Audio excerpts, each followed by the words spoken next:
उत्पत्ति अध्याय 26। इसहाक का गरार और बैर शबा नगर में आगमन। देश में अकाल पड़ा। यह अब्राहम के समय के अकाल से भिन्न था। अतएव इसहाक पलिश्ती जाति के राजा अबीमेलेक के पास गरार नगर गए। प्रभु ने इसहाक को दर्शन देकर कहा, मिस्र देश मत जा, वरन जिस देश के विषय में मैं तुझसे कहूंगा उसी में निवास करना। इसी देश में प्रवास कर। मैं तेरे साथ रहूंगा और तुझे आशीष दूंगा। मैं तुझे और तेरे वंशजों को ये सब देश प्रदान करूंगा। जो शपथ मैंने तेरे पिता अब्राहम से खाई थी उसे पूर्ण करूंगा। मैं तेरे वंश को आकाश के तारों के सदृश असंख्य बनाऊंगा और उन्हें ये सब देश प्रदान करूंगा। पृथ्वी के समस्त राष्ट्र तेरे वंश द्वारा मुझसे आशीष प्राप्त करेंगे, क्योंकि अब्राहम ने मेरी वाणी सुनी और उसने मेरे आदेश, मेरी आज्ञाएं, मेरी संविधि और व्यवस्था का पालन किया था। अतएव इसहाक गरार नगर में रहने लगे। जब उस स्थान के पुरुषों ने उनकी पत्नी रिबका के विषय में उनसे पूछा, तब वो बोले, ये मेरी बहन है। इसहाक मेरी पत्नी कहने से डरते थे। वो सोचते थे, ऐसा न हो कि रिबका के कारण इस स्थान के पुरुष मुझको मार डाले, क्योंकि रिबका देखने में बहुत सुंदर थी। जब इसहाक को वहां रहते हुए बहुत समय बीत गया, तब एक दिन पलिश्तियों के राजा अबीमेलेक ने खिड़की से झांक कर देखा कि इसहाक अपनी पत्नी के साथ क्रीड़ा कर रहे हैं। अबीमेलेक ने इसहाक को बुलाया और उनसे कहा, वो स्त्री निश्चय ही तुम्हारी पत्नी है। तुमने क्यों कहा था वो स्त्री मेरी बहन है? इसहाक ने उत्तर दिया, मैं सोचता था कि ऐसा न हो कि मुझे उसके कारण अपने प्राणों से हाथ धोना पड़े। अबीमेलेक ने कहा, तुमने हमारे साथ ये क्या किया? मेरी प्रजा का कोई भी पुरुष तुम्हारी पत्नी के साथ सहज ही कुकर्म कर सकता था और तुम हम पर इसका दोष मढ़ते।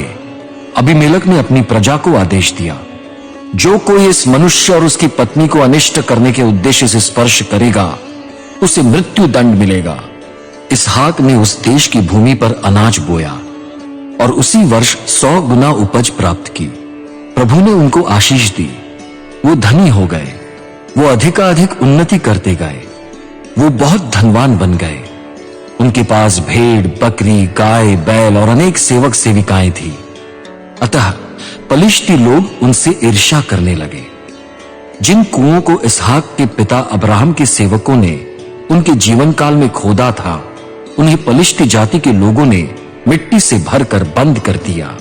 अबीमेलेक ने इसहाक से कहा, तुम हमारे पास से चले जाओ, क्योंकि तुम हमसे अधिक शक्तिशाली हो गए हो। इसहाक वहां से चले गए। उन्होंने गरार की घाटी में पड़ाव डाला और वहां रहने लगे। जो कुएं उनके पिता अब्राहम के जीवन काल में खोदे गए थे, उन्हें इसहाक ने पुनः खोदा, क्योंकि पलिश्ती लोगों ने अब्राहम की मृत्यु के पश्चात उन कुओं को बंद कर दिया था। इसहाक ने उनके वही नाम रखे जो उनके पिता ने रखे थे।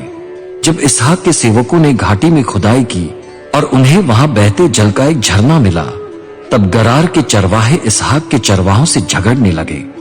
वे कहने लगे, ये जल हमारा है। अतएव इसहाक ने उस कुएं का नाम एसक रखा, क्योंकि उन्होंने इसहाक से झगड़ा किया था। इसहाक के सेवकों ने दूसरा कुआं खोदा, पर उन्होंने उसके लिए भी झगड़ा किया। इसहाक ने उसका नाम सिटना रखा। इसहाक ने वहां से प्रस्थान कर अन्यत्र एक और कुआं खोदा। उन्होंने इस कुएं के लिए झगड़ा नहीं किया, अतः इसहाक ने उसका नाम रहोबोत रखा। इसहाक बोले, अब प्रभु ने हमें विस्तृत स्थान प्रदान किया है और हम इस भूमि पर फलेंगे फूलेंगे। वो वहां से बैर शबा गए। प्रभु ने उसी रात उन्हें दर्शन देकर कहा, मैं तेरे पिता अब्राहम का परमेश्वर हूं। मत डर, क्योंकि मैं तेरे साथ हूं। मैं तुझे आशीष दूंगा और अपने सेवक अब्राहम के कारण तेरे वंश की संख्या बढ़ाऊंगा। इसहाक ने वहां एक वेदी बनाई और प्रभु के नाम से आराधना की। उन्होंने वहां अपना तंबू गाड़ा। उनके सेवकों ने वहां भी एक कुआं खोदा। इसहाक और अबीमेलेक अपने मिस्री अहुज्जत और सेनापति पिकोल के साथ गरार नगर से इसहाक के पास आया। इसहाक ने उनसे कहा, आप लोग मेरे पास क्यों आए हैं? आप तो मुझे अपना शत्रु मानते हैं। आपने मुझे अपने देश से निकाल दिया था। वे बोले, हमने स्पष्ट देखा कि प्रभु आपके साथ है, इसीलिए हमने कहा कि आपके और हमारे मध्य शपथ ली जाए। आइए हम आपके साथ संधि करें कि जैसे हमने आपको स्पर्श भी नहीं किया था, वरन आपके साथ केवल भलाई की थी और शांतिपूर्वक आपको विदा किया था, वैसे ही आप हमसे कोई बुरा व्यवहार नहीं करेंगे। अब आप प्रभु की आशीष पाए हुए व्यक्ति हैं। इसहाक ने उनके लिए विशेष भोजन तैयार किया। उन्होंने खाया पिया। वे सवेरे उठे। उन्होंने आपस में शपथ ली। तत्पश्चात इसहाक ने उन्हें विदा किया। वे उनके पास से शांतिपूर्वक चले गए। उसी दिन इसहाक के सेवकों ने आकर एक कुएं के विषय में बताया जिसे उन्होंने खोदा था। उन्होंने इसहाक से कहा, हमें जल मिल गया है। इसहाक ने कुएं का नाम शिबा रखा, इसलिए आज तक उस नगर का नाम बैर शबा है। जब एसाव 40 वर्ष का हुआ, उसने हित्ती जाति की 2 कन्याओं से विवाह किया, यहूदीत और बाशमत। यहूदीत के पिता का नाम बैरी और बाशमत के पिता का नाम एलोन था। दोनों बहुओं के कारण इसहाक और रिबका के मन को ठेस लगी।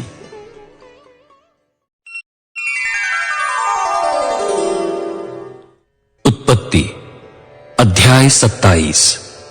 याकूब का इसहाक से आशीर्वाद प्राप्त करना। जब इसहाक वृद्ध हो गए और उनकी आंखें इतनी धुंधली पड़ गई कि वो देख नहीं सकते थे, तब उन्होंने ज्येष्ठ पुत्र एसाव को बुलाया और उससे कहा, मेरे पुत्र एसाव। एसाव ने उन्हें उत्तर दिया, क्या बात है पिताजी? इसहाक बोले, देख, मैं बूढ़ा हो गया हूं। मैं अपनी मृत्यु का दिन नहीं जानता। अब तू अपने धनुष बाण आदि शस्त्र ले और जंगल को जा। वहां से तू मेरे लिए शिकार मार कर ला। उसके बाद तू मेरी रुचि के अनुसार मेरे लिए स्वादिष्ट भोजन पकाना और उसको मेरे पास लाना। मैं उसको खाऊंगा और मरने के पूर्व तुझे आशीर्वाद दूंगा। जब इसहाक अपने पुत्र एसाव से बातें कर रहे थे, तब रिबका भी सुन रही थी। एसाव शिकार लाने के लिए जंगल चला गया। रिबका अपने पुत्र याकूब से बोली, मैंने तेरे पिता की ये बात सुनी है। उन्होंने तेरे भाई एसाव से कहा है, मेरे लिए शिकार मार कर ला, मेरे लिए स्वादिष्ट भोजन पका। मैं उसको खाऊंगा और मरने के पूर्व प्रभु के सम्मुख तुझे आशीर्वाद दूंगा। अब मेरे पुत्र, मेरी बात सुन। जैसा मैं तुझसे कहती हूं वैसा ही कर। तू बकरियों के बाड़े में जा और वहां से बकरी के 2 अच्छे बच्चे ले आ। मैं उनसे तेरे पिता के लिए उनकी रुचि के अनुसार स्वादिष्ट भोजन पकाऊंगी। उसके बाद तू उसको अपने पिता के पास ले जाना कि वो उसको खाकर अपनी मृत्यु से पहले तुझे आशीर्वाद दे। याकूब ने अपनी मां रिबका से कहा, परंतु मेरा भाई एसाव रोएदार है और मैं रोमहीन हूं। कदाचित पिताजी मुझे स्पर्श करे, तब मैं उनकी दृष्टि में उनके अंधेपन का मजाक उड़ाने वाला ठहरूंगा और अपने ऊपर उनका आशीर्वाद नहीं वरन अभिशाप लाऊंगा। उसकी मां उससे बोली, मेरे पुत्र, तेरा अभिशाप मुझ पर पड़े। तू केवल मेरी बात सुन। तू जा और बकरी के बच्चे मुझे लाकर दे। अतः वह गया और बकरी के 2 बच्चे लेकर अपनी मां के पास आया। उसकी मां ने उसके पिता की रुचि के अनुसार स्वादिष्ट भोजन पकाया। रिबका ने अपने ज्येष्ठ पुत्र एसाव के विशिष्ट वस्त्र लिए जो रिबका के पास घर में थे और उन्हें अपने कनिष्ठ पुत्र याकूब को पहना दिए। उसने बकरी के बच्चों की खाल उसके हाथों तथा गले के चिकने भाग पर लपेट दी। तत्पश्चात उसने रोटी और स्वादिष्ट भोजन जिसको उसने स्वयं पकाया था अपने पुत्र याकूब के हाथ में सौंप दिया। याकूब अपने पिता के पास आया। उसने कहा, पिताजी। इसहाक ने पूछा, क्या बात है? पुत्र, तुम कौन हो? याकूब ने अपने पिता को उत्तर दिया, मैं आपका पहिलौठा पुत्र एसाव हूं। जैसा आपने मुझसे कहा था वैसा ही मैंने किया है। कृपया उठिए और आइए, मेरे शिकार का मांस खाइए, जिससे आप अपनी आत्मा से मुझे आशीर्वाद दे सकें। इसहाक ने अपने पुत्र से कहा, मेरे पुत्र, ये क्या, तुझे इतने शीघ्र शिकार मिल गया? याकूब बोला, आपके प्रभु परमेश्वर ने उसे मेरे सामने कर दिया था। इसहाक याकूब से बोले, पुत्र, पास आ कि मैं तुझे स्पर्श करके मालूम कर सकूं कि तू निश्चय ही मेरा पुत्र एसाव है अथवा नहीं। याकूब अपने पिता इसहाक के निकट आया। इसहाक ने उसका स्पर्श किया और ये कहा, तेरी आवाज तो याकूब की आवाज जैसी लगती है, पर तेरे हाथ एसाव के हाथ जैसे ही है। इस प्रकार इसहाक उसे नहीं पहचान सके, क्योंकि उसके हाथ उसके भाई एसाव के समान रोएदार थे। अतः इसहाक ने उसे आशीर्वाद दिया। पर उन्होंने पूछा, क्या तू निश्चय ही मेरा पुत्र एसाव है? याकूब बोला, हां, मैं हूं। इसहाक ने कहा, तो मुझे भोजन परोस, मैं अपने पुत्र के शिकार को खाऊंगा, जिससे मैं अपनी आत्मा से तुझे आशीर्वाद दूं। उसने भोजन परोसा। इसहाक ने भोजन किया। वो उनके लिए अंगूर का रस भी लाया और उन्होंने उसे पिया। तत्पश्चात उसके पिता इसहाक ने उससे कहा, पुत्र, पास आ और मुझे चुंबन दे। उसने पास जाकर इसहाक को चूमा। इसहाक ने उसके वस्त्र की सुगंध सूंघकर उसको ये आशीर्वाद दिया, देखो मेरे पुत्र की सुगंध, ये उस खेत की सुगंध के सदृश है जिसे प्रभु ने आशीष दी है। परमेश्वर तुझे आकाश से ओस एवं भूमि की सर्वोत्तम उपज, अधिकाधिक अनाज और अंगूर की फसल प्रदान करे। राष्ट्र तेरी सेवा करे, विभिन्न जातियां तुझे दंडवत करे। तू अपने भाइयों का स्वामी बने। तेरी मां के पुत्र तुझे दंडवत करे। तुझे शाप देने वाले स्वयं शापित हो, पर आशीष देने वाले आशीष प्राप्त करें। इसहाक ने याकूब को आशीर्वाद देना समाप्त किया और जैसे ही याकूब अपने पिता इसहाक के पास से बाहर निकला कि उसका भाई एसाव शिकार से लौटा। उसने भी स्वादिष्ट भोजन पकाया। तत्पश्चात वो उसे अपने पिता के पास लाया। उसने कहा, पिताजी, उठिए और अपने पुत्र के शिकार का मांस खाइए, जिससे आपकी आत्मा मुझे आशीर्वाद दे। उसके पिता इसहाक ने उससे पूछा, तुम कौन हो? वो बोला, मैं आपका पुत्र, आपका ज्येष्ठ पुत्र एसाव हूं। इसहाक थर थर कांपने लगे। उन्होंने पूछा, तब वो कौन था जो मेरे पास शिकार लाया था? मैंने तेरे आने से पहले उसका परोसा हुआ भोजन खाया और उसे आशीर्वाद दिया। अब वही आशीर्वाद उस पर बना रहेगा।